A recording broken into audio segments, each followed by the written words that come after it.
Bonjour, je suis Jean-François, responsable de la société Cellonnet et je vais vous montrer au travers de la vidéo qui va suivre que prendre des cotes pour réaliser vos voiles, c'est très simple.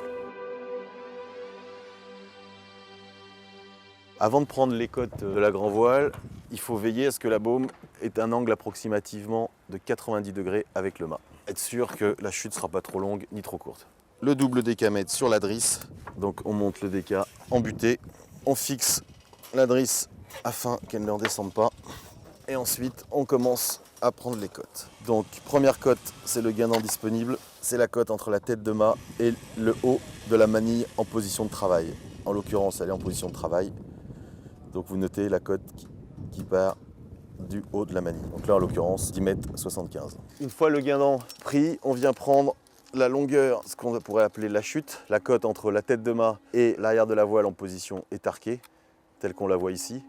Ou bien, le cas échéant, si vous avez une marque noire, à la marque noire, qui se figure en général légèrement derrière, en spécifiant sur la fiche de cote que vous avez pris cette cote sur cette marque noire.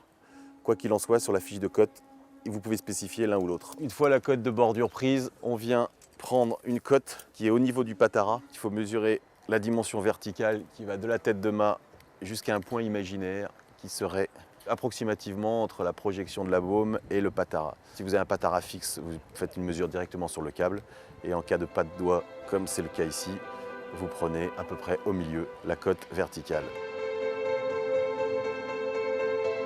Une fois les cotes verticales prises, il nous faut prendre les cotes sur la baume, donc les cotes horizontales. Donc là, on va positionner le déca toujours au même endroit, au niveau de la manille d'ancrage de la grand voile. L'idéal, c'est à ce moment-là d'être deux. On va filer au bout de la baume pour mesurer la cote nécessaire. La cote à prendre, c'est exactement au même endroit qu'on a pris les cotes verticales. Donc soit voile étarquée ici ou marque noire si elle existe. Là, en l'occurrence, elle n'existe pas. Et vous spécifiez sur la fiche de cote à quel endroit vous avez pris la cote. Donc une fois de la cote de la bordure prise, vous continuez avec le décamètre jusqu'au patara pour prendre cette cote qui va de la manille d'ancrage jusqu'au patara qui nous permet de dessiner le rond de chute. Dans la mesure du possible, essayez depuis le pont d'estimer la distance qu'il y a en tête de mât entre la sortie de drisse de grand voile et le patara, afin qu'on puisse mettre une tétière adéquate. La cote en général est entre 5 et 15 cm. En l'occurrence, là, on a 5 cm. À titre d'exemple, sur le bateau voisin, vous avez une potence d'au moins 15 cm. Distance entre le patara et la sortie de drisse de grand voile.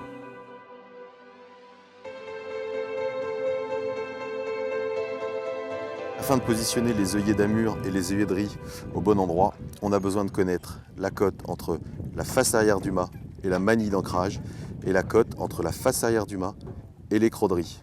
Donc avec un réglé, de façon très simple, vous prenez la face arrière du mât jusqu'à la manille d'ancrage en position de travail comme elle l'est, en l'occurrence 6 cm et demi, et la distance entre la face arrière du mât et les crocs de riz.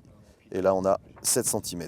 Et dans ce cas-là, nous avons les crocs de riz qui sont quasiment dans l'axe de la manille d'ancrage. En général, les coulisseaux ont des marques. Il suffit juste de nous donner la référence des coulisseaux, référence qui se trouve à l'intérieur du coulisseau. Si ce n'est pas le cas, si vous n'avez aucune marque de coulisseau, il nous faut des détails de gorge. Pour aller détails de gorge, on a besoin de prendre la largeur d'entrée de la gorge, sa profondeur, et si possible, estimer la largeur au fond de la gorge. Donc afin de positionner les coulisseaux au bon endroit, on a besoin de connaître aussi la hauteur entre la manille d'ancrage et l'entrée haute de votre porte de coulisseau. Donc c'est la cote entrée haute approximativement dans l'axe de la manille d'ancrage. Vous avez décidé de prendre vos cotes, eh bien félicitations. Sachez que de toute façon, toutes vos cotes seront contrôlées. Et si vous avez une question lors de votre prise de cote, n'hésitez pas à nous appeler sur le fixe ou le portable et nous ne manquerons pas de vous aider.